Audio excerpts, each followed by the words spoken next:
ఆలోచించకుండా యవ్వన కాలాన్ని వృధాగా లోకం కొరకు ఖర్చు చేసేస్తున్నారు. దేవుడు బైబిల్లో యవనస్తుల గురించి ఒక మాట చెప్తాడు.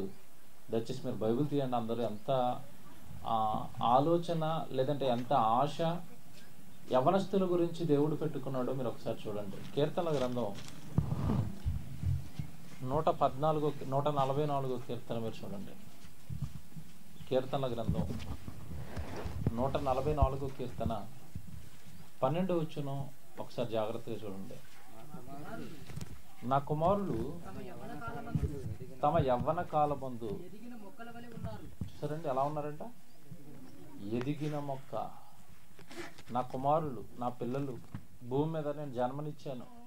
వాళ్ళు లోకానికి వెళ్ళకమునిపే వాళ్ళ గురించి అనంత విశ్వాన్ని కట్టి అందులో వాళ్ళకి ఏ కొదువ ఏ లోటు లేకుండా భూమి మీదకి వాళ్ళు వెళ్ళేసరికే సమస్తము ఏర్పాటు చేశాను నేను. దేవుడండి.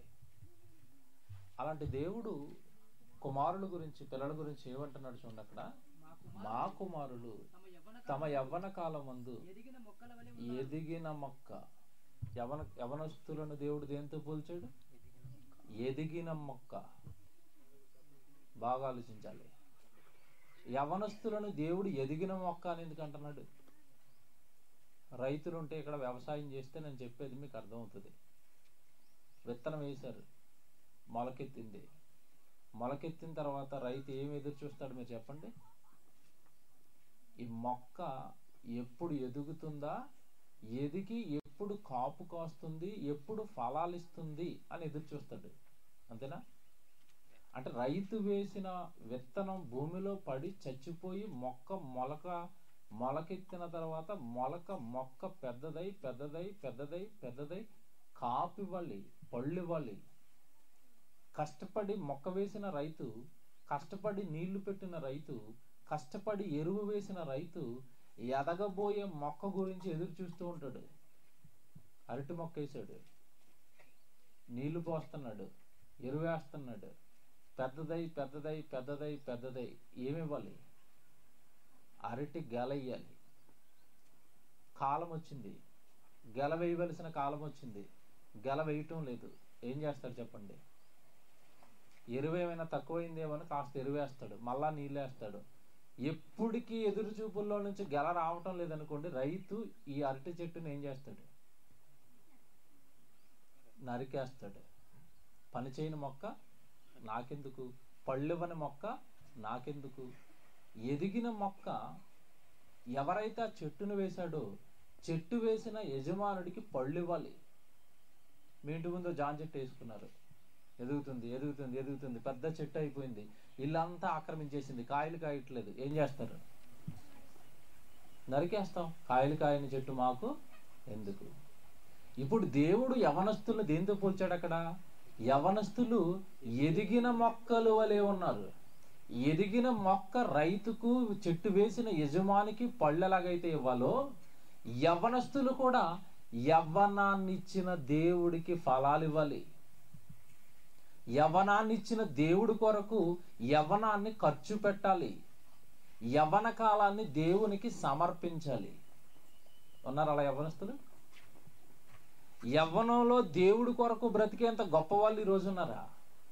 యవ్వనం దేవుడి కొరకే ఖర్చు అయిపోవాలి. లోకం కోసం, సుఖాల కోసం, పాపాల కోసం, నా సంతోషాల కోసం, నా బలాన్ని, నా శక్తిని, నా ఆలోచనను, నా తెలివిని, నా శరీర ఆరోగ్యాన్ని నేను ఖర్చు పెట్టకూడదు. ఇది ఇచ్చింది దేవుడు, దేవుడి కొరకే నా యవ్వన జీవితాన్ని నేను ఇవ్వాలి అని ఆలోచించే వాళ్ళు ఎంతమంది ఉన్నారు చెప్పండి? దేవుని పిల్లలారా, దేవుడు యవ్వన కాలం పైన కన్న కలలు, ఆ యవ్వనస్తులలో నుండి పుట్టిన ఒక హీరో. నిజంగా ఈరోజు మీరు అతని చరిత్ర చెప్తాను, మీరు జాగ్రత్తగా వినాలి. వింటేనండి బ్రతికితే ఆయనలా బ్రతకాలనిపిస్తుందండి. బ్రతికితే ఆయనలా బ్రతకాలి. బ్రతికితే నిజంగా ఆయన చేసిన సురాకార్యాలు దేవుడి కొరకు యవ్వన కాలంలో మనం చెయ్యాలి అని అనిపించే ఒక చరిత్ర, ఒక యవ్వనస్తుడి చరిత్ర ఈరోజు మీతో చెప్పబోతున్నాను. యవ్వన కాలం గురించి రాయబడిన మాటలు మీ అందరికీ తెలుసండి. యవ్వన కాలం కాడు మోయట నరునికి మేలు. యవ్వన కాలంలో ఏమెత్తుకోవాలన్నాడు? కాడెత్తుకోవాలి అన్నాడు. ఏ కాడెత్తుకోవాలి? దేవుని సువార్త భారం, ఆత్మల రక్షణ, దేవుడి పని అనే కాడు ఎత్తుకోవాలి. ఎత్తుకున్నారా? ఈ కాడు ఎత్తుకోలేదు. ఏ కాడు ఎత్తుకున్నారు? సినిమా హీరో మా ఫ్యాన్స్, అతని బర్త్డేకి అతని నెత్తి మీద కటౌట్ పెట్టి పాలు పూసేస్తాం, ఈ కాడు ఎత్తుకున్నారు. అంతేనా? సినిమా హీరో రిలీజ్ అయితే వాడికి కటౌట్లు కట్టేస్తాం, రాజకీయ నాయకులకి కటౌట్లు కట్టేస్తాం, రాజకీయాల కోసం రోడ్ల మీద తిరుగుతాం, ఏమంటే వాళ్ళతోనూ వీళ్ళతోనూ గొడవలకు వెళ్ళిపోతాం. ఈ కాడు ఎత్తుకుంది యవన సమాజం ఈరోజు. సినిమా హీరోల మీద ఉన్నంత పిచ్చండి ఇంట్లో అమ్మనాన్నల మీద ఉంటుందా? ఏమంటే హీరో ఏమన్నా ఇచ్చాడా, అమ్మనాన్నలు ఏమైనా ఇచ్చారా? మీరు చెప్పండి. అమ్మనాన్నలు ఆహారం పెట్టారు, అమ్మనాన్నలు బ్రతుకునిచ్చారు, అమ్మనాన్నలు కష్టపడ్డారు, పెంచారు, వాళ్ళ మీద కూడా అభిమానం ఉంటుంది, వాళ్ళ మీద కూడా ప్రేమ ఉంటుందండి. సినిమా హీరోల మీద ప్రేమ, సినిమాల మీద ప్రేమ, ఏమంటే భయంకరమైన వ్యసనాల మీద ప్రేమ. ఈరోజు యువత అనేసరికి అండి వ్యసనాలకు అలవాటు పడిపోయింది. తప్పుడు మార్గంలో వాళ్ళ జీవితాలను తీసుకుని వెళ్ళిపోతూ ఉన్నారు. దాని అంతం ఏమైపోతుందో, నా బతికేమైపోతుందో, నా భవిష్యత్తు అంధకారంలో పడిపోతుందేమో ఈ భయంకరమైన వ్యసనాలకు అలవాటు పడిపోతేనని ఎవ్వరూ ఆలోచించుకోవట్లేదండి. మా హైదరాబాద్లో అయితేనండి చిన్న పిల్లల కాడించండి హైదరాబాద్ పట్టణం అంతా కూడా డ్రగ్స్కి అలవాటు పడిపోయారు యవనస్తులు. సిగరెట్ల దగ్గర నుంచి, మందు దగ్గర నుంచి ఎదిగిపోయి ఇప్పుడు ఎక్కడి వరకు వెళ్ళిపోయారంటే డ్రగ్స్ డైరెక్ట్గా ఇంజక్షన్ చేసుకోవటమే, మత్తులోకి వెళ్ళిపోతున్నారండి. డైరెక్ట్గా ఏమంటే ఒక పౌడర్ లాగా వస్తుంది, వేసుకోవటం, పీల్చటం, అలా మత్తులో కుప్పకూలిపోవటం, ఆ మత్తులో పాపాలు చేయటం, ఆ మత్తులో వ్యభిచారాలు చేయటం, ఆ మత్తులో దొంగతనాలు చేయటం. యవ్వన సమాజం అంతా కుప్పకూలిపోయిందండి దేవుడి ఆశలకు భిన్నంగా.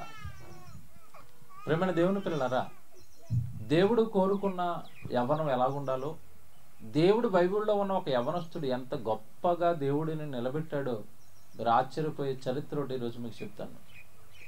ఈరోజండి యవ్వనస్తులు ఎందుకురా మీరు పాడైపోతున్నారంటే ఏం చెప్తున్నారు చెప్పండి? జాగ్రత్తగా నా మాట వినండి, నా వైపు చూడండి, తల్లిదండ్రులు వినండి, ఇటు యవ్వనంలో ఉన్న పిల్లలు వినండి. నువ్వెందుకురా తప్పు చేస్తున్నావు? నువ్వెందుకురా పాపం చేస్తున్నావు? నువ్వెందుకురా ఇలాంటి వ్యసనాలకు అలవాటు పడుతున్నావు?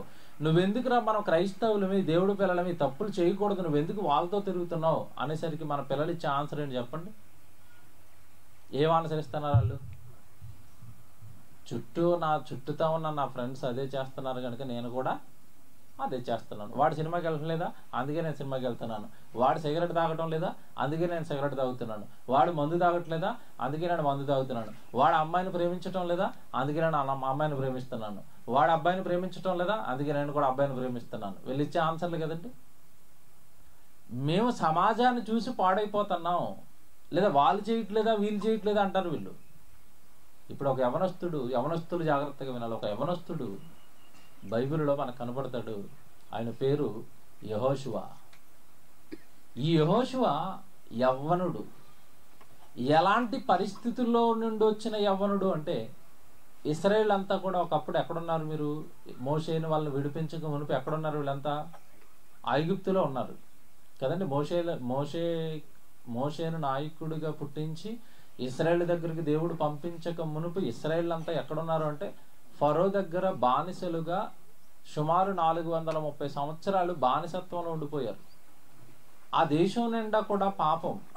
ఐగుప్తు దేశం అనేసరికి భయంకరమైన విగ్రహారాధన కలిగిన దేశం అది.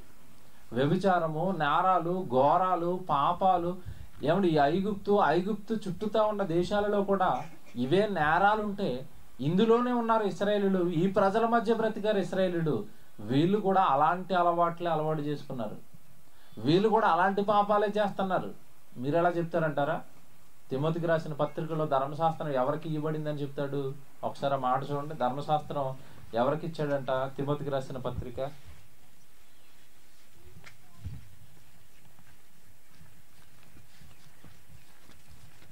అంటే ఈ ప్రజల పరిస్థితి వాళ్ళని విడిపించి తీసుకొస్తున్న టైంకి ఎలా ఉందో దేవుడు వివరిస్తూ ఎవరికి తన ధర్మశాస్త్రాన్ని ఇచ్చాడో చెప్తున్నాడు. మొదటి అధ్యాయము 12వ వచనం, 11, 12 వచనాలు కలిసి 11వ వచనం అండి. తిమోతికి రాసిన మొదటి పత్రిక 1వ అధ్యాయము 11వ వచనం. నాకు అప్పగించిన ఆయన మహిమగల సువార్త ప్రకారము ధర్మశాస్త్రము ధర్మ విరోధులకును అవిధేయులకును భక్తిహీనులకును పాపిష్టులకును అండర్లైన్ చేసుకోండి. ఎవరికంట? పాపిష్టులకును అపవిత్రులకును మతదోషకులకును పితృహంతకులకును మాతృహంతకులకును నరహంతకులకును వ్యభిచారులకును పురుష సంయోగులకును మనుష్య చోరులకును అబద్ధికులకును అప్రమాణికులకును హితబోధకు విరోధి అయిన వాడు మరి ఎవడైనను ఉండిన ఎడల అట్టివానికి నియమింపబడెను గాని నీతిమంతునికి నియమింపబడలేదని ఎవడైనను ఎరిగి. చూసారా, ధర్మశాస్త్రం ఎవరికి ఇవ్వబడిందని చెప్తున్నాడు పౌలు గారు. ధర్మశాస్త్రం ఎవరికి ఇచ్చారంట? ఎలాంటి క్యారెక్టర్ కలిగిన వాళ్ళకి దేవుడు ధర్మశాస్త్రాన్ని అప్పగించాడంట? పాపిష్టులు, నరహంతకులు, మతరోషకులు, ఎంత వాళ్ళకున్న అవలక్షణాలన్నీ చెప్పుకుంటూ వచ్చాడు చూడండి. మనుష్య చోరులు, అబద్ధికులు, అప్రమాణికులు, వ్యభిచారులు, పితృహంతకులు, మాతృహంతకులు. ఎవరు వీళ్ళంతా? ఎవరి గురించి చెప్పాడు ఇదంతా? ఇశ్రాయేలీల పరిస్థితి ఇది. ఐగుప్తులో, బాగా వినాలి, ఐగుప్తులో వీరు బానిసత్వంలో వీళ్ళ పరిస్థితి ఇది. ఇలాంటి క్యారెక్టర్ కలిగిన వాళ్ళు, ఇలాంటి భయంకరమైన నీచక కార్యాలకు పాల్పడిన వాళ్ళు ఐగుప్తు దేశంలో ఉన్నప్పుడు ఇశ్రాయేలీలు. ఎందుకంటే లోకంలో ఒక సామెత ఉంటుంది, 6 నెలలు సహవాసం చేస్తే వాడు ఏమవుతాడంట? వాడు వీడవుతాడు అంటారు. ఇప్పుడు 6 నెలలు సహవాసానికి వాడు వీడైతే వీళ్ళు ఎంతకాలం ఉన్నారు ఐగుప్తు దేశంలో? 430 సంవత్సరాలు ఉంటే వాళ్ళ అలవాట్లన్నీ వీళ్ళకి రావా? వాళ్ళ యొక్క చేష్టలు, వాళ్ళ యొక్క ఆచారాలు, వాళ్ళ యొక్క పద్ధతులు అన్నీ వీళ్ళకి అంటుకుపోవా? లోతు కుమార్తెలు లోతుతో పాపం చేశారు అంటే కారణం ఏంటనుకుంటున్నారు?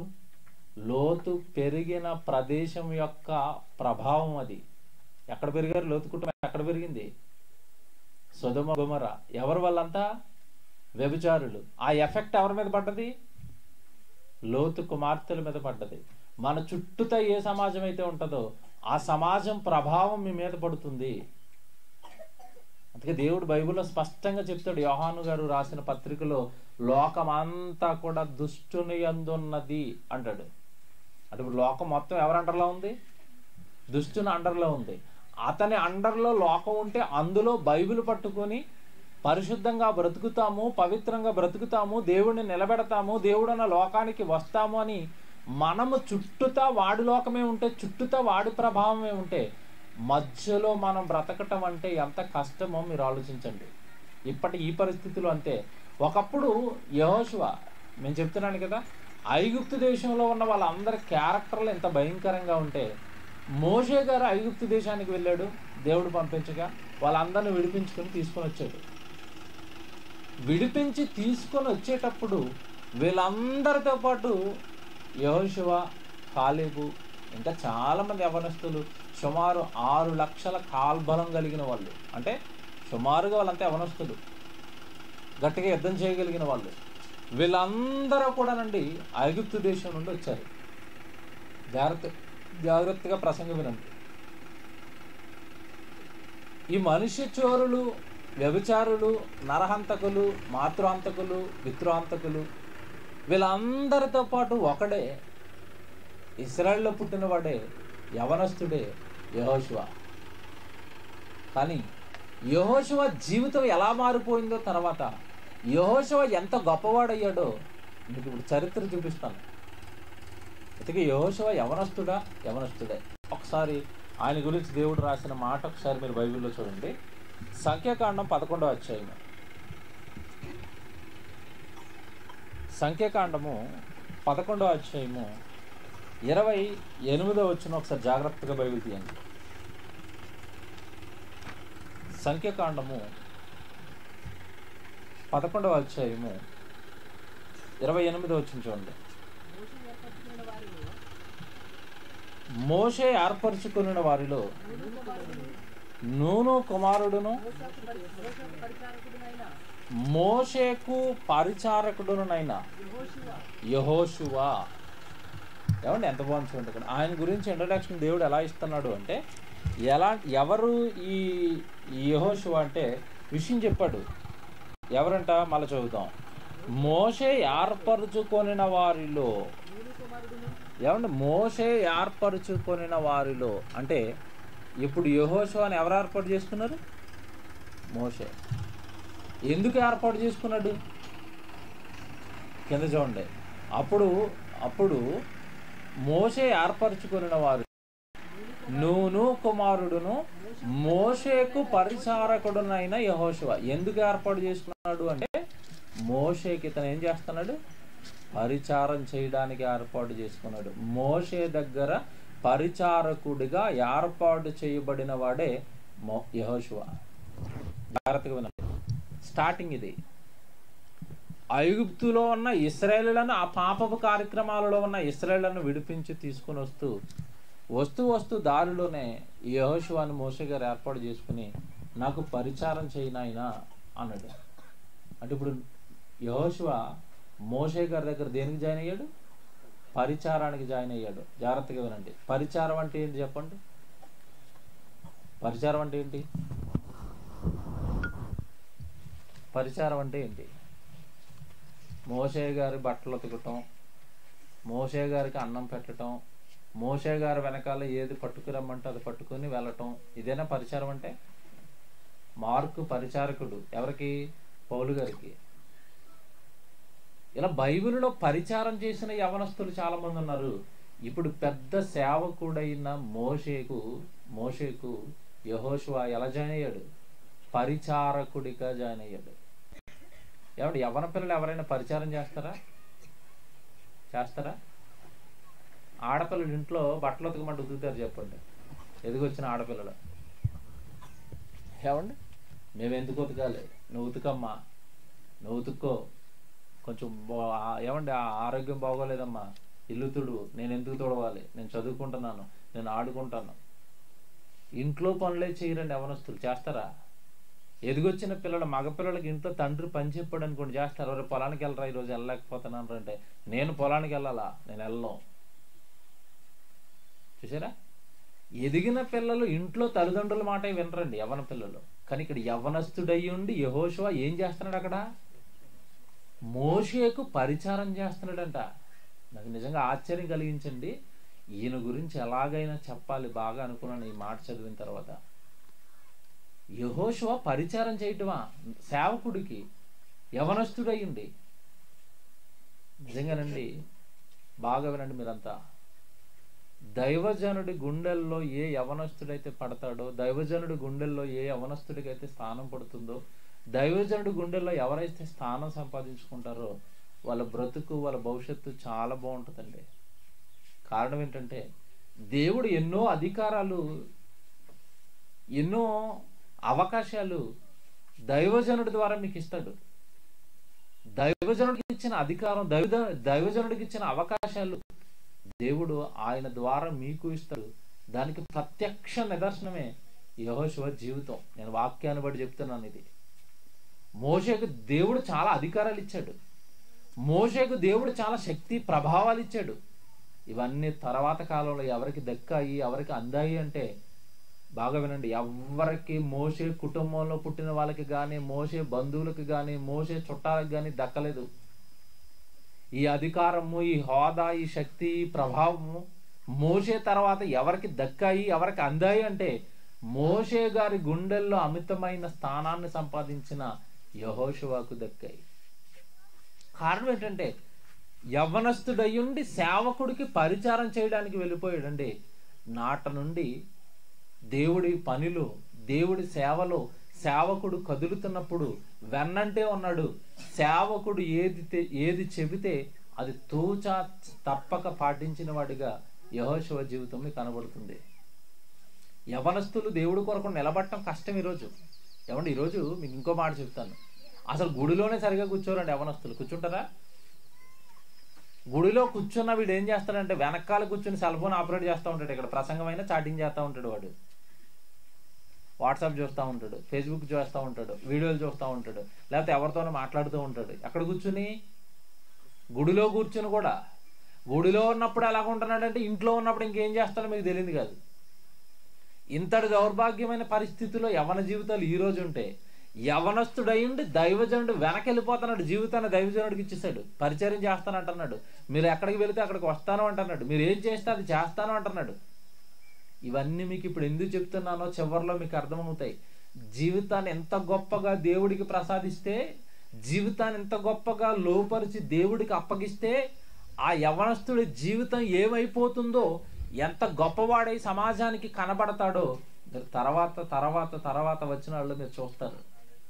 దేవుడి పిల్లలరా, దేవుడు అనగానే, దేవుడు చెప్పిన మాటలు అనగానే ఈరోజు సమాజానికి చులకన. వాక్యంలో దేవుడు ఇది చెప్పాడు, మీరు అలా చేయండి అంటే అలా బోల్డ్ ఉంటాయి, అవన్నీ మేము చేస్తామా అంటున్నారు.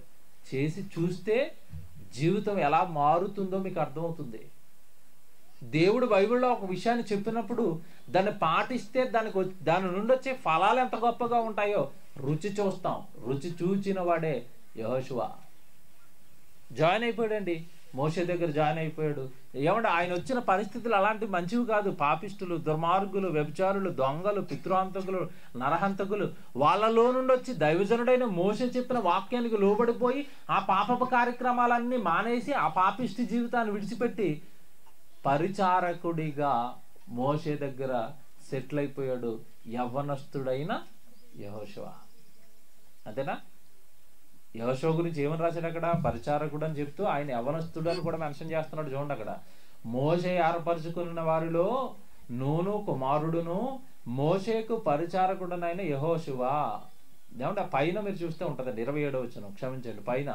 అప్పుడు ఒక యవ్వనుడు మోషే యొద్దకు పరిగెత్తుకుని వచ్చి ఎల్దాదు మేదాదుల పాలెములో ప్రవచించుచున్నారని చెప్పగా, మోషే ఏర్పరచుకున్న వారుడు నూను కుమారుడును మోషే పరిచారకుడైన యెహోషువ, మోషే నా ప్రభువా వారిని నిషేధించుమని చెప్పాను.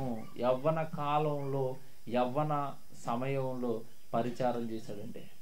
నిర్గమకాండం మీకు ఇంకో మాట చూపిస్తాను, బాగుంటుంది. 33వ అధ్యాయము 11వ వచనం చూడండి.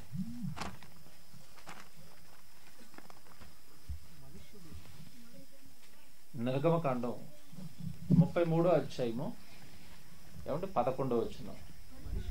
మనుషులు తన స్నేహితులతో మాట్లాడినట్లు యెహోవా మోషేతో ముఖాముఖిగా మాట్లాడుచుండెను. తరువాత అతడు పాలెములోనికి తిరిగి వచ్చుచుండెను. అతని పరిచారకుడును నూను కుమారుడైన యెహోషువ అను యవ్వనస్తుడు. చూడండి, అదిగో వచ్చింది చూడండి కరెక్ట్ గా. మనుషులు ఏమంటే అతని గురించి అతను అడ్రస్ చేస్తున్నాడు. ఏమని? అతను ఎవరంట? తరువాత అతను పాలెంలోనికి తిరిగి వచ్చుచుండెను. అతని పరిచారకుడును. ఎవరు పరిచారకుడు? మోషేకు పరిచారకుడు.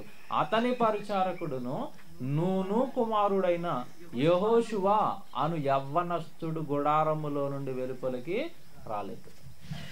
యెహోషువ యవ్వనస్తుడు, యవ్వన కాలంలో మోషేకు పరిచారకుడు. చిన్న మాట కాదండి అది. మీరు అలా చదువుకుంటే వెళ్ళిపోతే ఏదో మామూలుగా ఉంటుంది, కానీ ప్రాక్టికల్ లైఫ్లోకి వచ్చి ఆలోచించాలా. యవనస్తుడు సేవకుల వెంట వెళ్ళి పరిచారం చేస్తాడా? అప్పుడప్పుడు నన్ను సేవకుల వెనకాల పిల్లలు వస్తారండి ఏదో పని చేయడానికి. ఆయన ఏదో పని చెప్తూ ఉంటాడు, వీడు సెల్ ఫోన్ ఆపరేటింగ్ చేస్తూ ఉంటాడు. ఒక దైవజనుడు ఇలాగ వెనకాల ఒక కుర్రాడిని తెచ్చుకున్నాడు, ఇలా కెమెరా పెట్టడానికి, లైవ్లో ఇవ్వడానికి, కెమెరా రికార్డింగ్ చేయాలంటే కెమెరా అక్కడ పెట్టాడండి. వైర్ అలా కింద వేసాడు. ఈయన వేదిక ఎక్కాడు ప్రసంగానికి. తెలుసు కదండి, మన దగ్గర మొదటి ప్రార్థన అవుతుంది, తర్వాత పాటలు పాడతారు, వాక్యపఠనం జరుగుతుంది, మొదటి ప్రసంగం జరుగుతుంది, తర్వాత వస్తుంది ముఖ్య ప్రసంగికుడికి ప్రసంగం. సుమారు 1 గంట ప్రోగ్రాం రన్ అవుతుంది కదండి ముందు. వీడు ఆయనతో పాటు వచ్చాడు, ఆయన వేదిక ఎక్కాడు, వీడు కెమెరా పెట్టాడు, వైర్ వేసాడు. వైర్ వేసిన వెంటనే ఫోన్ వచ్చింది వాడికి. ఫోన్ పట్టుకుని పక్కకి వెళ్ళిపోయాడు. వైర్ అలాగే ఉంది, కెమెరా అలాగే ఉంది. ఈయనకి ప్రసంగం ఇచ్చేసారు, ప్రసంగం అయిపోయింది, ఆమెనన్నారు. ఆమెనన్న తర్వాత వచ్చాడు మళ్ళీ ఇక్కడికి. అంటే 1.5 గంటన్నర 2 గంటలు ఏం చేశాడు చెప్పండి వాడు? ఫోన్ మాట్లాడుతున్నాడు. ఏమంటే 2 గంటల సేపు తల్లిదండ్రులతో మాట్లాడతారా యవన పిల్లలు? ఏంది నాన్న ఫోన్ చేసినప్పుడు ఎలా మాట్లాడతారు, అమ్మ ఫోన్ చేసినప్పుడు ఎలా మాట్లాడతారు? ఏంది సరే వస్తున్నా తక్కువ గడి చేస్తాడు. 2 గంటలు ఎవరితో మాట్లాడాడు? ప్రియురాలు. విచిత్రం ఏంటంటే వీడు చేస్తానవన్నీ పాపం ఆయన ప్రసంగంలో పడిపోయి ఆయన చూడలేదు కానీ నేను చూసానండి, పక్కనే ఉన్నాను నేను. అన్నయ్య వీడు కరెక్ట్ కాదు, వీడు మీ పని పాడు చేసేస్తాడు, వీడికి పిచ్చి పట్టింది, వీడు ఏదో పిచ్చిలో ఉన్నాడు, వేరే పిచ్చిలో. వీడు గట్టిగా వార్నింగ్గా ఉండడం పక్క తీసుకెళ్ళి గట్టిగా వార్నింగ్ ఇచ్చి సెల్ ఫోన్ లాగేసుకున్నాడు ఆయన. నీకు ఇక సెల్ ఫోన్ లేదు, నోరు మూసుకొని పని చేయన్నాడు. అంటే యవనస్తులు ఎలా ఉన్నారండి ఈరోజు? పరిచారం చేస్తారా, సేవ చేస్తారా, పని చేస్తారా?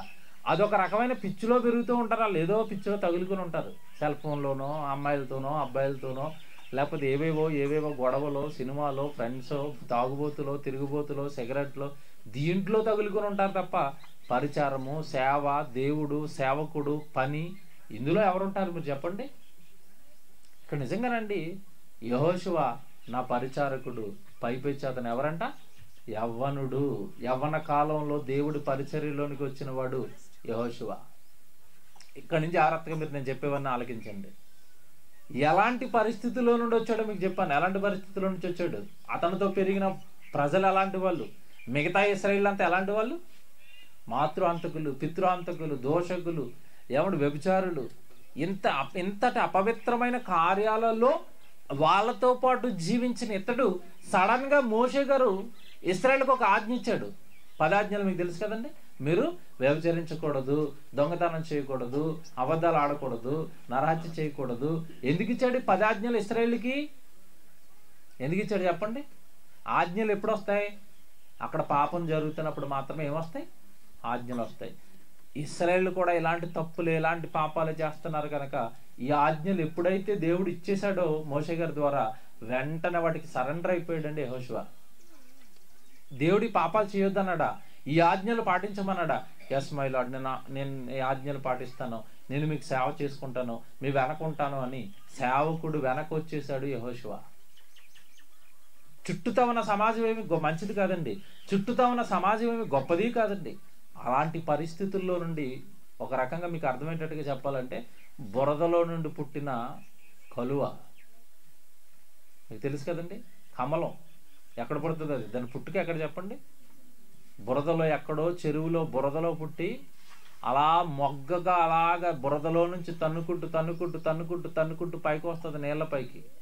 నీళ్ళపైకి రాగా అలా విచ్చుకోగానే ఏ కలర్లో కనపడుతుంది చెప్పండి? అది ఏ కలరు? కమలం మీరు చూసారా? ఏ కలర్లో ఉంటుంది? Pure white. పుట్టింది ఎక్కడ? బురదలో పుట్టింది. కానీ బురద ఎక్కడా కూడా దానికి అడ్డించుకోలేదండి. యెహోషువ తప్పు చేస్తున్న వాళ్ళతోనే, పాపం చేస్తున్న వాళ్ళతోనే, చుట్టూతా పాడైపోయిన సమాజంతోనే ఉన్నాడు. కానీ ఎక్కడా కూడా వాళ్ళ ఛాయలు ఆయన మీద పడనివ్వలేదు. పైపెచ్చు పాపం మానేశాడు, దేవుడి పనిలోనికి వచ్చేసాడు, దేవుడి సేవలోనికి వచ్చేసాడు, దేవుడి పని భారాన్ని ఎత్తుకున్నవాడిగా యెహోషువ మనకు కనబడతాడు. దేవుని పిల్లలారా, తర్వాత జరిగింది మీకు తెలుసండి. మీకు ప్రారంభంలో ఒక మాట చెప్పాను. ఈరోజు మీరు ఎందుకు పాడైపోతున్నారా అంటే పిల్లలు ఏం చెప్తున్నారని చెప్పాను. చుట్టూ ఉన్న వాళ్ళు కూడా ఏమైపోయారు? పాడైపోయారని చెప్తున్నారు. ఇప్పుడు యెహోషువ చుట్టూ ఉన్న వాళ్ళు కూడా మంచోళ్ళ, పాడైపోయిన వాళ్ళ? ఎంతటి దారుణాలు, ఎంతటి భయంకరమైన అక్రమ కార్యాలు, ఎంతటి భయంకరమైన దుర్మార్గాలు చేస్తున్నారు వాళ్ళు. అలాంటి వాళ్ళలో నుండి వచ్చాడు, అలాంటి వాళ్ళ మధ్యలో పుట్టాడు, అలాంటి వాళ్ళతో పెరిగాడు, అలాంటి వాళ్ళతో ఉన్నాడు, అలాంటి వాళ్ళతో తిన్నాడు. అలాంటి కార్యక్రమాలు ఏవి యెహోషువ జీవితంలో లేవు. దేవుని పిల్లలారా, కనుక ఆలోచించవలసింది ఏంటంటే ఎప్పుడు కూడా నేను ఎలా ఉన్నాను, దేవుడు నాకేం చెప్పాడు, దేవుడు చెప్పినవి నేను పాటిస్తున్నానా, దేవుడు చెప్పినవి నేను చేస్తున్నాను అనుకోవాలి తప్ప వాడలాగా, వీడెలాగా, వాళ్ళలాగా అని మనుషులను చూసామనుకోండి మనం ఏమైపోతాం? పాడైపోతాం. మనుషులను చూస్తే నాశనం అవుతాం, మనుషుల జీవితాలను చూస్తే నాశనం అవుతాం. చూడవలసింది ఎవరిని అంటే దేవుడిని, దేవుడి యొక్క మాటను మనం చూడాలి. దేవుని పిల్లలారా, మీకు ఒక మంచి మాట బైబిల్లో దేవుడు యవనస్తుల గురించి ఏమి ఆశలు పెట్టుకున్నాడో, ఎలాంటి మాట మాట్లాడుతున్నాడో ఒక మాట మీరు చూడండి. తీతుకు రాసిన పత్రిక 2వ అధ్యాయము, తీతుకు రాసిన పత్రిక 2వ అధ్యాయము 6-7 వచనాలు మీరు చూడండి ఎంత బాగుంటుందో. తీతుకు రాసిన పత్రిక 2వ అధ్యాయము ఏమండి 6వ వచనం, అటువలనే స్వస్థ బుద్ధి గలవారై ఉండవలనని యవ్వన పురుషులను ఎలాంటి బుద్ధి ఉండాలంట? స్వస్థ బుద్ధి అన్నట్టు చూడండి. క్రైస్తవులకి స్వస్థ బుద్ధి తెలీదు. ఏం తెలుసు? స్వస్థతలు తెలుసు కదా. స్వస్థతలు తెలుసా? తెలుసు. యేసుప్రభు ఏం చేస్తాడు? స్వస్థతలు చేస్తాడు, అద్భుతాలు చేస్తాడు. స్వస్థతలు చేస్తాడని తెలుసు. స్వస్థ బుద్ధి ఇస్తాడని తెలుసా? స్వస్థత అంటే అర్థం చెప్పండి. రోగాన్ని బాగు చేయటం. ఇప్పుడు స్వస్థ బుద్ధి అంటే ఏంటి చెప్పండి? బుద్ధికి కూడా ఏమొచ్చింది? ఇప్పుడు రోగం వచ్చింది. అసూయ, మత్తతలు, అల్లరి, దూషణలు, కోపము, పగలు, కక్షలు. బుద్ధి ఏమైంది? బుద్ధికి ఏమొచ్చింది? రోగం. ఒకే తండ్రి పిల్లలు, నిన్ను వల్లే నీ పొరుగువాడిని ప్రేమించు, అంత ఒకే తండ్రి పిల్లల్ని అందరం కలిసి పరలోకం వెళ్ళిపోదామని యేసుప్రభు చెప్తే, వాడు అలాగా, వీడు ఎలాగా, వాడిని చంపేస్తాను, వీడిని కొట్టేస్తాను, వాడిని నాశనం చేసేస్తాను. బుద్ధి ఏమైంది? రోగం వచ్చింది. ఇక్కడ ఎంత బాగా చూడండి. యవ్వన పురుషులు ఎలా ఉండాలంట? యవ్వనస్తులు ఎలా ఉండాలంట? స్వస్థ బుద్ధి అన్నాడు చూడండి. అక్కడ మళ్ళీ చదవండి 6వ వచనం. అటువలనే స్వస్థ బుద్ధి గలవారై ఉండవలెనని యవ్వన పురుషులను హెచ్చరించుము. పరపక్షమందుండువాడు మనలను గూర్చి చెడ్డ మాట ఏదియో చెప్పనేరక సిగ్గుపడినట్లు అన్నిటి అందు నిన్ను నీవే సత్కార్యముల విషయమై మాదిరిగా కనబరుచుకొనుము. ఎలా మాట్లాడుతున్నాడు? సత్కార్యాల విషయంలో నిన్ను నువ్వు మాదిరిగా కనబరుచుకో. మాదిరిగా ఉండాలి. నువ్వు సమాజానికి నువ్వు మాదిరిగా ఉండాలి. పైపెచ్చి అక్కడ ఒక మాట చెప్పాడండి. ఏం చెప్పాడు తెలుసా? యవ్వన జీవితం ఎలా ఉండాలి అంటే, పరపక్షమందుండువాడు మనల గూర్చి చెడు మాట ఏదియు చెప్పనేరక ఉండునట్లు. అంటే నీ శత్రువు కూడా నీలో ఏం పట్టుకోకూడదంట? తప్పు పట్టుకోకూడదు, నేరం పట్టుకోకూడదు. వాడేంట్రా మనకు చెప్పేది? వాడి బుద్ధి బాగోదు, వాడి మాటలు బాగోవు, వాడి జీవితం బాగోదు అని మన జీవితం మీద పరపక్షంలో ఉన్నవాడు కూడా మచ్చవేయనంత మాదిరి యవనస్తులకు ఉండాలి. అందుకే అంటున్నాడు, మీరు స్వస్థ బుద్ధి కలిగిన వారై ఉండండి. బుద్ధి ఎప్పుడు బాగుంటుందో మాట బాగుంటుంది. బుద్ధి ఎప్పుడైతే బాగుంటుందో క్రియలు బాగుంటాయి. బుద్ధి ఎప్పుడైతే బాగుంటుందో జీవితం బాగుంటుంది. కనుక దేవుని పిల్లలుగా దేవుడు మనకిస్తున్న ఆలోచన, దేవుడు మనకి చెప్తున్న వాస్తవాలు ఏంటంటే, మీరు స్వస్థ బుద్ధి కలిగి ఉండండి. ఇంకొక మాట ఇక్కడ మనకి ఏమర్థమైంది? తీతు రాసిన పత్రికలో మీరు మాదిరిగా ఉండండి. సంఘానికి ఎలా ఉండాలంట? మాదిరి. తిమోతి గారితో కూడా ఇదే మాట చెప్తాడు చూడండి. మీరు మాదిరిగా ఉండాలి. 4వ అధ్యాయము మొదటి పత్రిక, తిమోతికి రాసిన మొదటి పత్రిక 4వ అధ్యాయము 12వ వచనం చూడండి. తిమోతికి రాసిన మొదటి పత్రిక 4వ అధ్యాయం 12వ వచనం చదువుతున్నారు. నీ యవ్వనమును బట్టి ఎవడును నిన్ను తృణీకరింపనీయకు. మాగండి. నీ యవ్వనమును బట్టి ఎవడు నిన్ను ఏం చేయకూడదంట? తృణీకరించకూడదంట. అర్థం చెప్పండి. యవ్వనాన్ని బట్టి తృణీకరించనీయకూడదంటే అర్థం ఏంటి?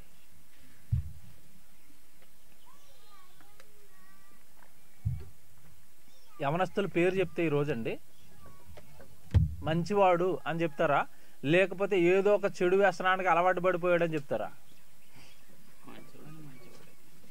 బాగా ఆలోచించండి. సంఘంలో ఒక అతని పేరు చెప్పారనుకోండి, మీరు ఆలోచించుకోండి. కుర్రాడు ఎలాంటి అంటే ఏం చెప్తారు? చక్కగా వాక్యం దగ్గరికి వచ్చి దేవుడు పని చేస్తూ అందరిని మర్యాదగా చూస్తూ క్రమంగా భక్తిగా మర్యాదగా ఉన్నాడు అనుకోండి, ఏమంటే మంచోడండి అంటారు. అలా కాకుండా ఏదో తేడాగా తప్పుగా ఏదో తప్పుడు పని చేస్తున్నాడు అనుకోండి, ఆ కుర్రోడు పేరు చెప్పగానో లేదంటే ఆ యవనస్తుల పేరు చెప్పగానో ఏమంటారు చెప్పండి? వాళ్ళ గురించి చెప్పకండి, వాళ్ళ పేరు చెప్పకండి అంటే వెంటనే ఏం చేశారు? తృణీకరించారు. మంచోళ్ళు కాదండి, మంచి మాట కాదండి, మంచి బుద్ధి కాదండి, మంచి లేదండి, చెడు అండి, అంతా తప్పుడు ఆలోచనలండి, తప్పుడు మాటలండి. ఇలాగా మనుషుల పేరు చెప్పగానే వాళ్ళ క్యారెక్టర్ చెప్పేస్తారు. పైపెచ్చు ఈ తప్పుడు కార్యాలు, ఈ తప్పుడు పనులు, తప్పుడు వేషాలు వేయడానికి ఎక్కువగా అవకాశం ఉన్న స్థానం ఏదంటే, అవకాశం దశ ఏదంటే యవ్వనమే. మేము హైదరాబాద్లో ఉంటాం కదండి, మా పక్కన ఒక పెద్ద టెంపుల్ ఉంటుంది. మీకు తెలుసు, టెంపుల్ అనగానే టక్కన వెళ్ళిపోతుంది హైదరాబాద్ టెంపుల్ అనగానే. ఈ టెంపుల్లో వేలల్లో ప్రజలు వెళ్ళిపోతారు. ఏమండి, ఆ వేళల్లో ప్రజలు ఎందుకు వెళ్తారు అనుకుంటున్నారు అక్కడికి? మీరు దూరంగా ఉండి అంత భక్తులేమో అనుకుంటున్నారు. దగ్గరుండండి, అక్కడ మాకు కథ అంతా మాకు తెలుసు. ఎందుకన్నా అనుకుంటున్నారు? అక్కడ ఒక యవనస్తుడు కనపడ్డాడు. ఏంటి తమ్ముడు కనపడలేదు, ఎలా ఉన్నావు, బాగున్నావు అంటే, బాగున్నాను అన్న, ఈ మధ్యకాలంలో నేను కూడా టెంపుల్కి వెళ్తున్నాను అన్నాడు. వెరీ గుడ్ తమ్ముడు, చర్చికి వెళ్తున్నావు, నాకు ఆనందంగా ఉందంటే, లేదన్నయ్య మ్యారేజ్ అవ్వట్లేదు, అటు పోతే ఎవరైనా అమ్మాయి తగులుతుందేమో అని వెళ్తున్నాను. చూసారా టెంపుల్కి ఎందుకు వెళ్తున్నాడు? అది ఎలా ఉందంటే, ఇప్పుడు మనం ఇక్కడ 10 మందో 20 మందో ఉన్నామండి, కాపర్ ఉంటాడండి, అందరినీ నేను గుజ్జు చూస్తాను ప్రసంగం చెప్పేటప్పుడు, అక్కడ అది వీలవుతుంది. అక్కడో ఉంటాడు, తెర మీద చుట్టమే. ఇక్కడ వీడు ఏం చేస్తున్నాడో అడిగి తెలియదు. కొంతమంది ఇంకో విచిత్రం చెప్పిన, ఎండాకాలంలో అక్కడ ఎక్కువ ఉంటుంది. ఎందుకుంటున్నారు? బయట ఏంటి ఎండ, అక్కడేముంది హాయిగా కుర్చీలో ఆ గంట సేపు నిద్రపోయి వస్తున్నారు. టెంపుల్ లేదండి, అది సినిమా థియేటర్ లాగా, పార్క్ లాగా తయారైంది. యవన పిల్లలు సైట్ ఎక్కుకోవడానికి, యవన పిల్లలు లైన్లు కొట్టుకోవడానికి, మగపిల్లలు ఆడపిల్లలు అందుకే తిరుగుతున్నారు అక్కడ. ఎందుకు చెప్తున్నాను తెలిసి ఈ మాట? నీ యవ్వనాన్ని బట్టి ఎవడు నిన్నేం చేయకూడదంట, తృణీకరించకూడదు. పేరు చెప్పగానే వాడి క్యారెక్టర్ మంచిది కాదండి అనకూడదు. మరి ఎలా ఉండాలి చెప్తాడు చూడండి, ఎంత బాగుంటుంది కింద. నీ యవ్వనమును బట్టి ఎవడును నిన్ను తృణీకరింపనీయకుము, కానీ మాటలోను, ప్రవర్తనలోను, ప్రేమలోను, విశ్వాసములోను, పవిత్రతలోను విశ్వాసులకు మాదిరిగా ఉండుము. ఎవరు? విశ్వాసులకు రోల్ మోడల్ మాదిరి ఉండవలసింది ఎవరు? యవనస్తుడా. యవనస్తుడు ఎందుకు ఉండాలి రోల్ మోడల్గా? బాగా ఆలోచించాలి. వచనం చిన్నది కాదు ఇది. మీరు ఎలా ఉండాలంటే, యవనస్తులు ఎలా ఉండాలంటే, మీరు సంఘానికి మాదిరిగా ఉండాలి. దేంట్లో మాదిరిగా ఉండాలి? మాటలోను. యవనస్తుల మాట ఎలా ఉంటుంది?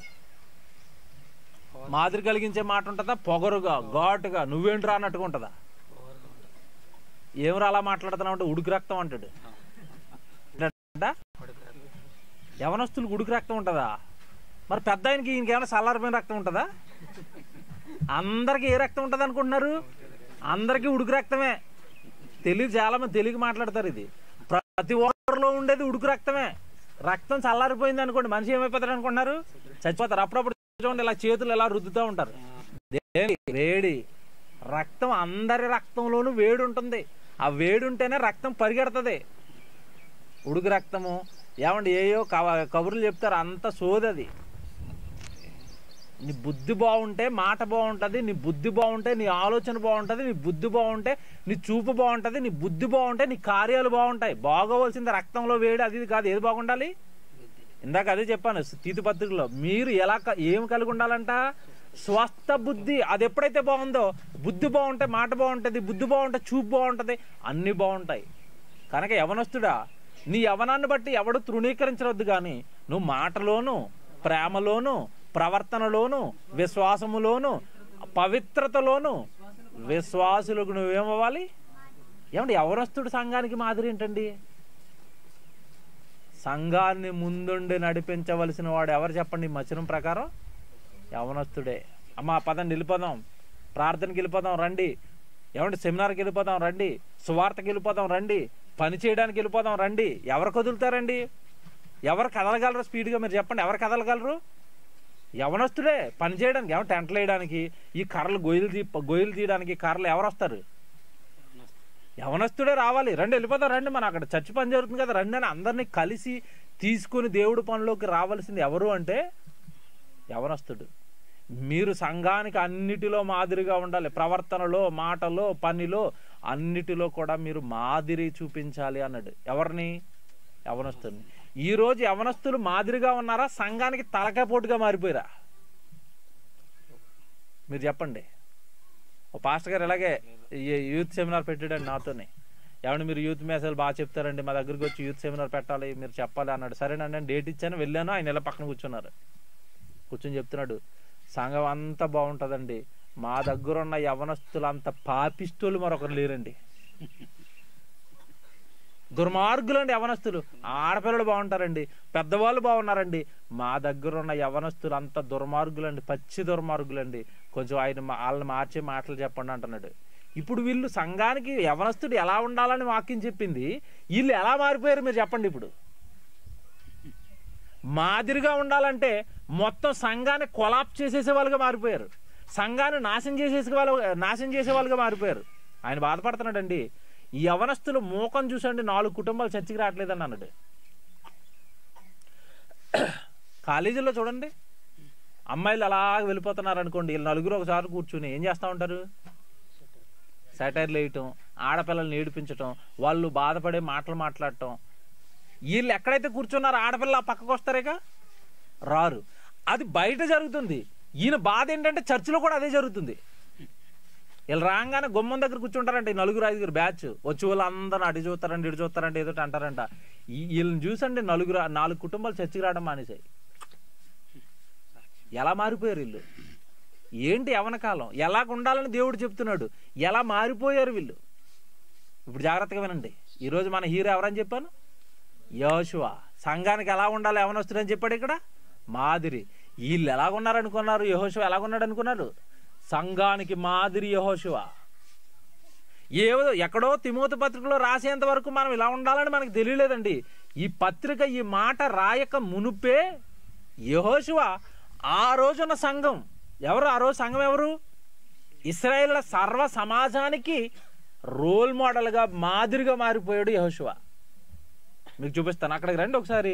యెహోషువ జీవితానికి మీరు వచ్చితే యెహోషువ ఏం చేస్తున్నాడు, యెహోషువ ఎలా మారిపోయారో ఒక చరిత్ర మీకు చెప్పాలి. ఏమండి ఒకసారి లేవికాండానికి మనం వెళ్దాం. లేవికాండానికి వెళ్ళేసరికి సంఖ్యాకాండం చూద్దాం, లేదండి సంఖ్యాకాండం 14వ అధ్యాయం మీరు చూడండి. సంఖ్యాకాండము 14వ అధ్యాయము ఏమండి మొదటి వచనం నుంచి చూద్దాం మనం.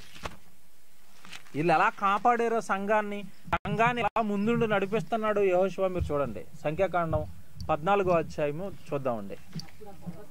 అప్పుడు ఆ సర్వ సమాజము ఎలుగెత్తి కేకలు వేసెను, ప్రజలు ఆ రాత్రి ఎలుగెత్తి ఏడ్చిరి. మరి ఇశ్రాయేలీయులందరూ ఇంకో సేవకులైన మోషే అహరోనులు కాపర్ల పైన సనుక్కుంటున్నారు. ఆ సర్వ సమాజము, అయ్యో ఐగుప్తులో మేమేలా చావలేదు, ఈ అరణ్యమందు మేమేలా చావలేదు, మేము కత్తివాత పడునట్లు యెహోవా మమ్మల్ని ఈ దేశంలోనికి ఎలా తీసుకువచ్చాను, మా భార్యలు మా పిల్లలు కొల్లబోదురు, తిరిగి ఐగుప్తునకు వెళ్ళుట మాకు మేలు కాదా అని ఒకరితో వారు అనుకుంటున్నారు. ఏంటంటండి ఇదంతా ఏంటి? ఎదురుగ్గా ఉన్న ఒక దేశాన్ని చూసి రండి ఆయన, వాళ్ళు ఎలాగున్నారో చూసి రండి, వాళ్ళ మీద మనం యుద్ధానికి వెళ్ళాలని మనుషులను పంపిస్తే మోషే అక్కడికి వెళ్ళొచ్చిన వాళ్ళు ఏమని చెప్పారంటే, తిరిగి వచ్చిన వాళ్ళు, అసలు వాళ్ళని మనం జయించలేము, వాళ్ళు మనకంటే బలిష్ఠులు, వాళ్ళు మనకంటే గొప్పవాళ్ళు అని చెప్పి సాక్ష్యం చెప్పగానే మొత్తం టోటల్గా సంఘం మొత్తం ఎవరి మీద రివర్స్ అయిపోతున్నారు? మోషే అహరోనుల మీద. ఇదిగో మీరే తీసుకొచ్చారు ఐగుప్తు నుండి, మీరే తీసుకొచ్చారు, మేము చచ్చిపోతాం, మా పిల్లల్ని చచ్చిపోతారు, మా భార్యలు వాళ్ళు కొల్లగొట్టుకెళ్ళిపోతారు, యుద్ధంలోకి వచ్చేసి మమ్మల్ని చంపడానికి తీసుకొచ్చారా? ఏడు మోషే, ఏడు అహరోను, ఎందుకు మమ్మల్ని ఎలా చేశారని ఒక పక్క దేవుడి మీద, మరో పక్క దైవ సేవకులైన ఏమంటే పరిచారం చేస్తున్నా వాళ్ళని ముందుండి నడిపిస్తున్న మోషే అహరోనుల మీద కూడా సంఘం మొత్తం ఏమైపోయింది? అక్కడ తిరగబడిపోయింది. మాకు కష్టం వచ్చేసింది, మాకు శ్రమ వచ్చేసింది, మేము చచ్చిపోతాం, ఇప్పుడు మేము చచ్చిపోతాం. ఇక్కడ ఇంకా ఇంకా ఇంకా విచిత్రం చెప్పండి. ఇక్కడ మీకు జాగ్రత్తగా వినండి. వీళ్ళు చివరికి ఎలాంటి నిర్ణయం తీసుకున్నారు, చివరికి ఎలాంటి ఆలోచన చేస్తున్నారు? మేము తిరిగొచ్చిన ఐగుప్తు దేశానికి మరలా మేము వెళ్ళిపోతాం. అక్కడ ఎన్ని అద్భుతాలండి దేవుడు చేసి వీళ్ళని తీసుకొచ్చాడని మీకు తెలియదు కాదు కదా. ఎన్ని అద్భుతాలు చేశాడు, ఎన్ని సూచక్రియలు చేశాడు, ఎంత గొప్ప కార్యాలు చేశాడు. ఇన్ని చేసి ఐగుప్తులో నుండి విడిపించుకొని తీసుకుని వస్తే చిన్న శ్రమ రాగానే ఎవరో చెప్పిన తప్పుడు మాటలకి సంఘం మొత్తం సర్వ సమాజం కూడా మరలా తిరిగి ఐగుప్తుకి వెళ్ళిపోతారంటున్నారు. ఇప్పుడు జాగ్రత్తగా వినాలా. ఇప్పుడు వచ్చారండి యవనస్తులు, సంఘం ముందున్న యవనస్తులు ఇప్పుడు వచ్చారు. వచ్చి వీళ్ళు ఏమంటున్నారు చూడండి, ఏం మాట్లాడుతున్నారు చూడండి. 6వ వచనం. అప్పుడు దేశమందు సంచరించి 4వ వచనం చదువుదామా? 4వ వచనం అండి. వారు మనము నాయకుని ఒకరిని నియమించుకొని ఐగుప్తునకు తిరిగి వెళ్ళుదామని ఒకరితో ఒకడు చెప్పుకొనగా. ఎవరిని నియమించుకుంటారంటే మళ్ళా? అంటే ఇప్పుడు ఆల్రెడీ ఉన్న నాయకుని ఏం చేశారు? ఆల్రెడీ అప్పటికే మోషేని ఏం చేశారు?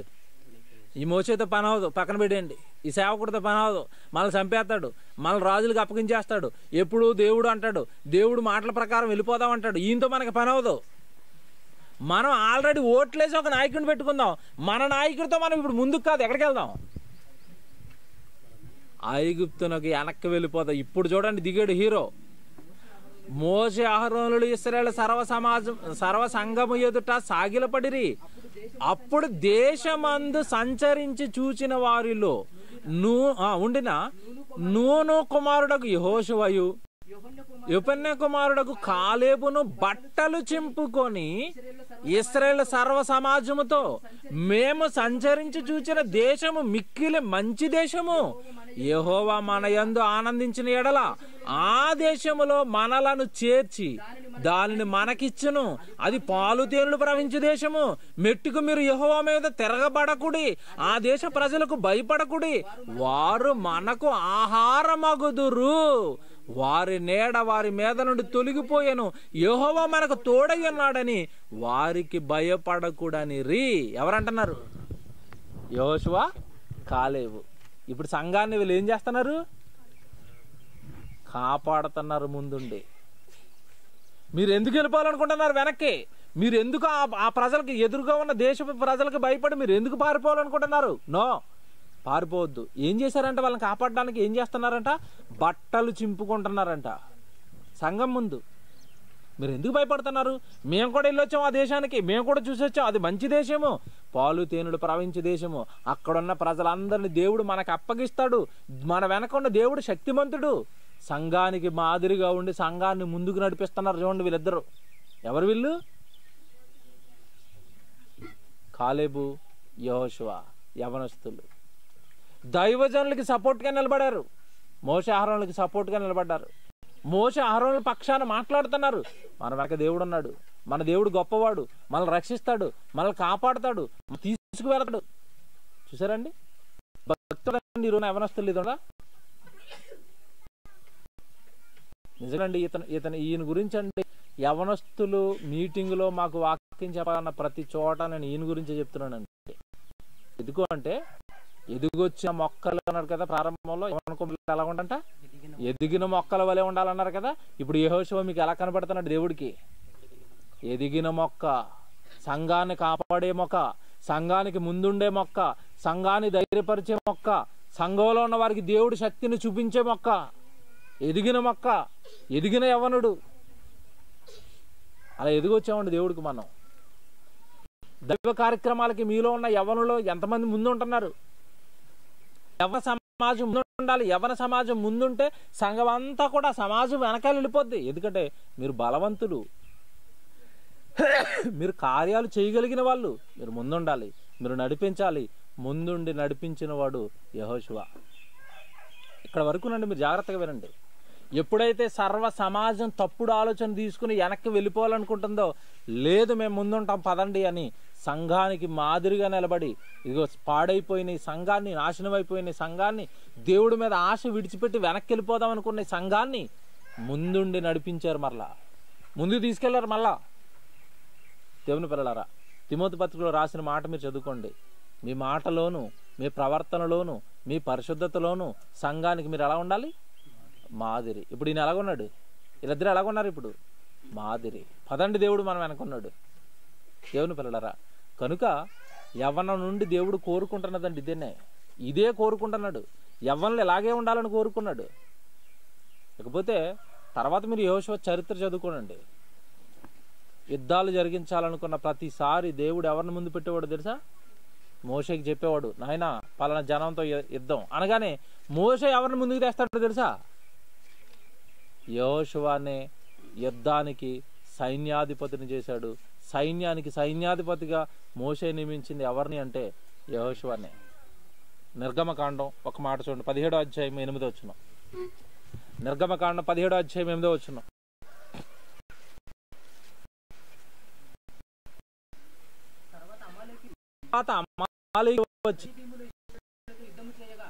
యుద్ధం చేయగా మోషే యెహోషువతో మన కొరకు మనుషులను ఏర్పరచి వారిని తీసుకొని బయలు వెళ్ళి అమాలేకీయులతో యెహోషువ అమాలేకీయులతో నీ యుద్ధం చేయి. ఇక్కడ మీరు జాగ్రత్తగా గమనించాలి, యవనస్తులు సంఘం అంతా మీరు జాగ్రత్తగా గమనించాలి. అసలు మోషే దగ్గరికి ఏలో జాయిన్ అయ్యాడు ఈయన? ప్రారంభంలో వచ్చిన చదివించాను. ఎందుకు జాయిన్ అయ్యాడు? పరిచారకుడు. ఇప్పుడు ఏ బాధ్యతలు అప్పగించాడు? యుద్ధం చేసే బాధ్యతలు. తర్వాత ఏమైపోయాడు యెహోషువ? మోషే తదనంతరం ఏమైపోయాడు? నాయకుడు. మోషే స్థానాన్నే యెహోషువకు దేవుడు అప్పగించేశాడు. టైటిల్ ఏమనేసానో తెలుసా? వెనకాల ఉంటుంది చూడండి, నమ్మకత్వముతో నాయకుడైన యవ్వనుడు. ఎక్కడ స్టార్ట్ అయింది లైఫ్? జీవితం ఎక్కడ ప్రారంభమైందండి? పాపిష్టి వాళ్ళ మధ్యలో, వ్యభిచారుల మధ్య, దొంగల మధ్య, నరహంతకుల మధ్య జీవితం ప్రారంభమై దేవుడి మాటకు లోబడి పరిచారం చేయడానికి మోషే దగ్గరికి ఎంటర్ అయి అక్కడ నుంచి యుద్ధాలు చేసే సైన్యాధిపతి అయి అక్కడ నుంచి మోషే తదనంతరం ఏమైపోయాడు? నాయకుడు. ఈ జర్నీ అంతా ఇలా దేవుడిలో ఎదగడానికి ఏమంటే యెహోషువలో ఉన్న ఒకే ఒక క్వాలిటీ ఏంటో తెలుసా? నమ్మకత్వం. దేవుడు ఏది చెబితే అది నమ్ముతాడు. దైవజనుడు ఏది చెబితే అది చేస్తాడు. యుద్ధానికి వెళ్ళిన ఆయన అంటే ఎక్కడికి వెళ్తాడు? యుద్ధానికే వెళ్తాడు. నువ్వు అది చెయ్యి యెహోషువ అంటే అదే చేస్తాడు. ఈ నమ్మకత్వం ఎక్కడో ఆ పాపిష్టి వాళ్ళ మధ్యలో ఉండిపోయిన ఇతన్ని ఇశ్రాయేలు సైన్య సమూహం మొత్తానికి మరలా తిరిగి నాయకుడిని చేసింది. 6 లక్షల కాల్బలం కలిగిన వాళ్ళు ఉంటే, 6 లక్షల మంది యవనస్తులు ఉంటే, ఇందులో యెహోషువ ఒక్కడే ఎందుకు లీడర్ అయ్యాడు? యెహోషువ ఒక్కడే ఎందుకు నాయకుడు అయ్యాడు అంటే యెహోషువలో ఉన్న నమ్మకత్వం, దేవుడి పట్ల అమితమైన విశ్వాసం, దేవుడి వాక్యం పట్ల అమితమైన భక్తి, ఇవేనండి యెహోషువను గొప్ప స్థానానికి తీసుకెళ్ళాయి. అసలు దేవుడు ఎంత గొప్ప మాట అన్నాడు తెలుసండి యెహోషువతో? మీరు ఆశ్చర్యపోతారు. యెహోషువ గ్రంథం చూడండి ఒకసారి. దేవుడు ఏమంటున్నాడు చూడండి. అసలు నిజంగానండి ఈయనతో అన్న మాటలండి ఇలా బ్రతికితే మనతో కూడా అంటాడు అనిపిస్తుందండి. యెహోషువ గ్రంథం 1వ అధ్యాయము 5వ వచనం మీరు చూడండి. నాయకుడు అయిపోయాడండి మోషే తదనంతరం. ఈ నాయకుడితో దేవుడు ఏమంటున్నాడు చూడండి. యెహోషువ, నాయనా కొడుకా, నమ్మకంగా నా కొరకు బ్రతికావు, నమ్మకంగా నా సేవకుడైన మోషేతో పరిచారం చేశావు, అతను చేయమన్న యుద్ధాలన్నీ చేశావు, కనుక నీకు ఒక వరం ఇస్తున్నాను నా కొడుకా యెహోషువ. దేవుడు అంటున్నాడు, నీవు బ్రతికి దినములన్నిటను ఏ మనుషుడును నీ ఎదుట నిలువలేక ఉండును. బా, ఈ మాట ఒక ఆయన కొడతాండి స్టిల్. ఇప్పుడు ఎవరు? జైశైల్ గారు. ఆయన ముందు నిలబడగలిగిన వాడు ఒక్కడు స్టిల్ ఇప్పటికి సమాజంలో లేడు. ఎక్కడో వైజాగ్లో మూల కూర్చొని రండ్రాయన వైజాగ్ వాళ్ళని పిలవలే ఆయన. ఇంటర్నేషనల్గా భారతదేశంలో కన్యాకుమారి నుండి కాశ్మీర్ వరకు, అలాస్కా నుండి అమెరికా వరకు ఎవడొస్తాడు బైబిల్ని కాదని వాడు రండిరా అంటే ఒక్కడ కనపడ్డా? ఎక్కడో దూరంగా యూట్యూబ్ మొరుక్కోవటం, వాట్సాప్లో మొరుక్కోవడం, ఫేస్బుక్లో మొరుక్కోవడం తప్ప ఒక్కడు కూడా డి అంటే డి సుందర్రావు గారు ముందుకు మేము వెళతామని వచ్చిన వాడు స్టిల్ ఇప్పటికి ఒక్కడు లేడండి. సేమ్ అండి, అదే క్వాలిటీ అండి. నిజంగా అప్పగిస్తున్నాడు యెహోషువకి. చూడండి ఏమంటున్నాడు, నీవు బ్రతుకు దినములన్నిటను ఏ మనుషుడును నీ ఎదుట నిలవలేక ఉండును, నేను మోషేకు తోడై ఉండునట్లు నీకు తోడై ఉంటాను. యెహోషువ, నిన్ను విడువను, నిన్ను ఎడబాయను, నిబ్బరము కలిగి ధైర్యముగా ఉండుము. నేను వాళ్ళకి ఇస్తానన్న దేశాలను వాళ్ళ పితరులతో సహా నీకిస్తాను, నీకు ప్రమాణం చేస్తున్నాను, జాగ్రత్తగా ఉండు, ధైర్యంగా ఉండు అని యెహోషువకు దేవుడిచ్చిన వాగ్దానం వంటిది. ఇకపోతే ఇక్కడ నుంచి మీరు యెహోషువ జరిగించిన వీరోచితమైన కార్యాలు మీకు తెలియదు కాదు. సూర్యచంద్రులు ఆపింది ఎవరు? ఈయనే, యెహోషువేనండి. ఎక్కడండి పరిచారం చేసిన అతనండి చివరికి నాయకుడు అయిపోయి ఎవరిని ఏట్లు ఆపాడు? సూర్యచంద్రులు ఆపాడు. యవ్వనుడు ఏమి ఎదిగాడండి. యవ్వన కాలంలో దేవుడిలోకి వచ్చి పరిచర్యలోకి వచ్చి ఏ స్థితికి వెళ్ళిపోయాడండి? సూర్యచంద్రులు ఆపే స్థితికి వెళ్ళిపోయాడు. ఈరోజు యవనస్తులు సిగరెట్లు కాల్చడం, బీడీలు కాల్చుకోవటం, బీర్లు కొట్టుకోవడం, ఇక్కడున్నారు వీళ్ళు.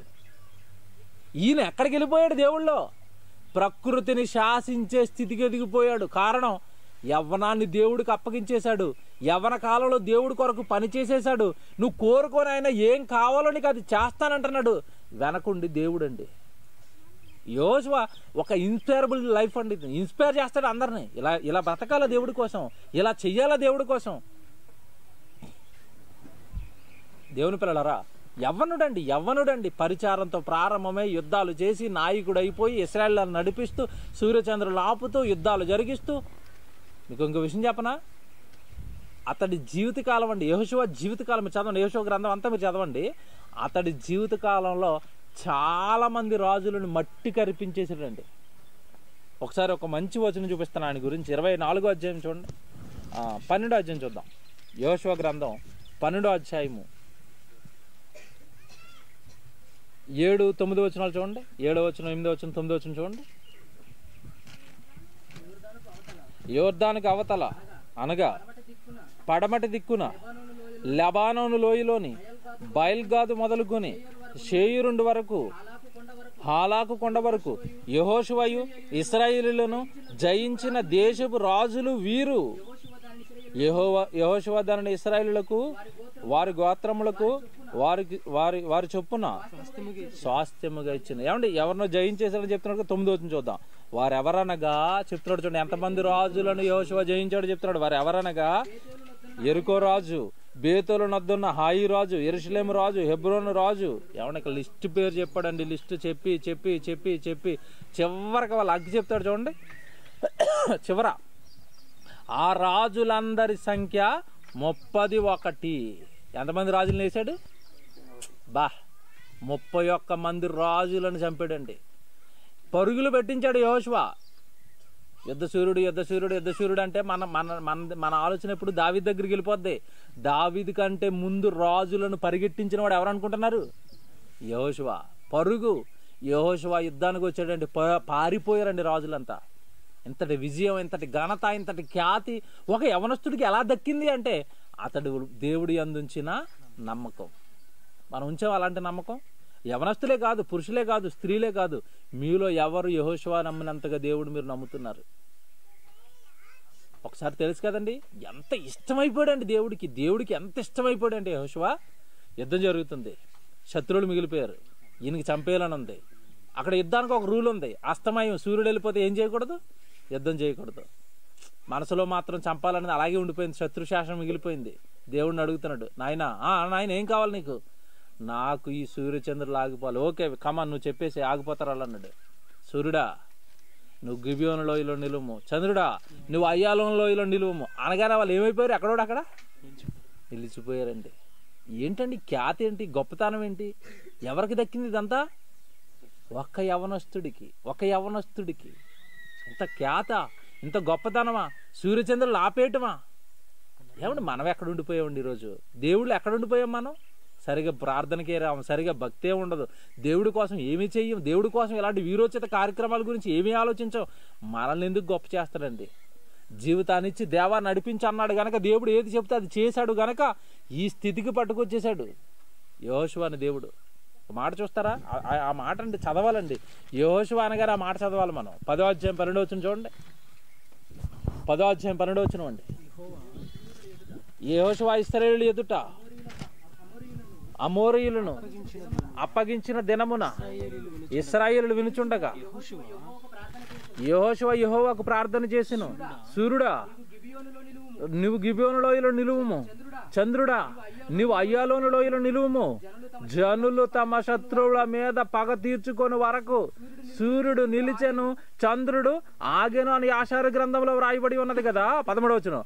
సూర్యుడు ఆకాశం మధ్యలో నిలిచి ఇంచుమించు ఒకనాడల్లా అస్తమింప త్వరపడలేదు. ఆగిపో అనగానే ఎంతసేపు ఆగిపోయాడు? ఒక రోజు ఆగిపోయాడు అంటండి సూర్యుడు. ఎన్ని రోజులు ఏమంటే ఒక రోజు అంటే సుమారు 24 గంటలను ఒక చోట ఆపేసాడండి సూర్యుడిని. సూర్యచంద్రులు తిరుగుతారు తెలుసు కదా, భూమి ఎలా తిరుగుతూ ఉంటే అవి కూడా ఏం జరుగుతాయి? తిరగడానికి కుదరదు, అక్కడే ఉండన్నాడు. ఏమంటే మన మాట ప్రకృతి ఉంటుందా? మన ఇంట్లో కుక్క పిల్లతో చెప్పండి నువ్వు అక్కడే ఉండని ఉంటుందా? మనం పెంచుకున్న కుక్క పిల్ల మన మాట ఎందు, మన పిల్లలు మన మాట వినరు, మన వాళ్ళు మన మాట వినరు. దేన్ని ఆపాడు? అక్కడ ఆగు నువ్వు అన్నాడు అంతే. ఏమండి ఈయన మాట సూర్యుడు ఎందుకు అంటున్నాడు? బాగా వినాలి. యెహోషువ మాట సూర్యుడు ఎందుకు అన్నాడు? సూర్యుడిని కలిగించిన సృష్టికర్తకి ఈయనెవరు? సేవకుడు. ఈయన చెప్తే మేము వినాలి, ఈయన చెప్తే మేము లోబడాలి. దేవుని పిల్లరా, ఇంకా చివరిగా మాట చెప్పి ముగిస్తానండి. బ్రతికాడు బ్రతికాడు బ్రతికాడు బ్రతికాడు దేవుడి కోసం యుద్ధాలు చేశాడు, దేవుడిని నిలబెట్టాడు, దేవుడికి శత్రువులుగా మారిపోయిన వాళ్ళందరినీ పరుగులు పెట్టించాడు. ఇతను బ్రతికిన కాలం అండి 110 సంవత్సరాలు. ఎంతకాలం బ్రతికాడు? 110. ఈ 110 సంవత్సరాలు కూడా సంఘాన్ని భక్తిలో ఉంచాడు, సంఘాన్ని దేవుళ్ళో ఉంచాడు. ఏమంటే ఈ చివరంకంలోకి వచ్చేసరికి ఇశ్రాయేలు మళ్ళా రెండో తలంపులో పడ్డారు. మేము ఎవరిని పూజించాలి, మేము ఎవరి వైపు వెళ్ళాలని డైమాలోకి వచ్చేసరికి ఒక మాట చెప్పి తన జీవితాన్ని ముగించాడని మేము అందరూ చదువుకుంటాం. మనం ఎప్పుడు మాట, ఎవరే మీరు ఎటు పోతారో అటు పొండి, నేనును నా ఇంటి వారును యెహోవానే మేము ఏం చేస్తాం? సేవిస్తాం. చివరిలో వృద్ధాప్యంలో పలుకుతున్న మాటలండి ఇవి. ఒకసారి చూద్దాం. అది 24:31 యెహోషువ గ్రంథం 24 31 అండి. యెహోషువ దినములన్నిటను యెహోషువ తర్వాత ఇంకా బ్రతికి యెహోవా ఇశ్రాయేలు కొరకు చేసిన క్రియలన్నిటినీ దినములన్నిటను ఇశ్రాయేలీయులు యెహోవా సేవించి వచ్చిరి. మొత్తం సంఘం మొత్తాన్ని ఎవరి దగ్గర పెట్టాడు? యెహోవాను సేవించండి అని సంఘం మొత్తాన్ని యెహోషువ దగ్గర, ఏమండి దేవుడి దగ్గర పెట్టాడు. చూడండి 15వ వచనం, యెహోవాను సేవించుట మీ దృష్టికి కీడుని తోచిన ఎడల మీరు ఎవరిని సేవించుదురో నది అద్దరిని మీ పితరులు సేవించిన దేవతలను సేవించుదురో అమోరీయుల దేశమున మీరు నివసించుచున్నారే వారి దేవతలను సేవించుదురో నేడు మీరు కోరుకొనండి. మీరు ఎవరిని సేవింపగోరినను నేనును నా ఇంటి వారును. చూసారండి, నేనును నా ఇంటి వారిని ఎవరిని సేవిస్తాం? యెహోవా. దేవుడు మాత్రం మేము విడిచిపెట్టాం, మా కుటుంబం విడిచిపెట్టదు. మీరు ఎటుపోతారో పొండి అన్నాడు. మాటలు చెప్పి సర్వ సమాజాన్ని దేవుని వైపు నిలిపిన వాడు యవనుడు యెహోషువ అండి. ఎలా ఉంది ఇతని విన్న తర్వాత మనకి ఏమనిపిస్తుంది? మనం కూడా దేవుడి కొరకు ఆయనలాగే నిలబడాలి. మనం కూడా ఆయన కొరకే ఈరోజు ఏం చేయాలో తెలుసా? యుద్ధాలు చేయాలి. అదేంటంటే ఆయన చేసిన యుద్ధాలు మనకున్నాయా? లేదు. అలాగని మనకు యుద్ధం లేదా? భూమి మీద నరుని కాలము యుద్ధ కాలము కాదా? 7 మొదటి వచ్చిన భూమి మీద నరుని కాలమే ఏ కాలం అంట? యుద్ధ కాలం. ఏ యుద్ధం చేయాలి? అపవాదితో చేయాలి యుద్ధం. ఈరోజు మనం శత్రు సమూహాలతో చేయాలి. ఒక దొంగగా, ఒకడిని వ్యభిచారిగా, ఒకడిని నరహంతకుడిగా, ఒకడిని పాపిగా, ఒకడు దేవుడు లేడన్నవాడిగా ఈరోజు సైతాన్ వాళ్ళందరినీ మార్చేస్తే దాని మీద యుద్ధం చేసి వాళ్ళందరినీ నువ్వేం చేయాలి? విడిపించాలి. ఆ రోజు యెహోషువది యుద్ధమే దేవుడి పక్షాన, ఈరోజు మనది కూడా దేవుడి పక్షాన యుద్ధమే. ఆ రోజు ఆయన గెలిపించాడు, గొప్పవాడయ్యాడు. ఈరోజు యువత గెలిపించవలసిన వారిగా ఉండాలి. యెహోషువను ఆదర్శంగా తీసుకుని మనము యుద్ధాలు జరిగించాలి దేవుడి పక్షాన. ఆ యుద్ధాలే ఇదిగోనండి సువార్త కార్యక్రమాలు. ఇది సాతాను పైన యుద్ధమే. ఈరోజు అక్కడ కూర్చున్నారు కనుక మీరంతా మీకు ఈరోజు ఈ విషయం తెలిసింది. యెహోషువ ఇంత గొప్పవాడని తెలిసింది. కూర్చోకపోతే తెలుస్తుందా? కూర్చోకపోతే ఈ విషయాలన్నీ మనకు అందకపోతే మన దేవుడి కొరకు బ్రతకాలని ఆశ కలుగుతుందా? లేదండి. ఇది యుద్ధమే. సువార్త పని అంతా కూడా సాతాను పైన ఏంటి? యుద్ధమే. సువార్త కొరకు మీరు నడుస్తున్న ప్రతి అడుగు ఎక్కడ పడుతుందని చెప్పాడు? సాతాను నెత్తి మీద పడుతుంది. మీ కాళ్ళతో దాని నెత్తి మీద అడుగులు వేసి తొక్కి తొక్కి తొక్కి దాన్ని చంపాలని దేవుడు కోరుకుంటున్నాడు. కనుక అలాంటి యుద్ధ వీరులుగా యెహోషువలాగా మీరు కూడా ఎదగాలి అన్న మనస్ఫూర్తిగా ఆశిస్తున్నాను. ప్రార్థన చేసుకుందాం.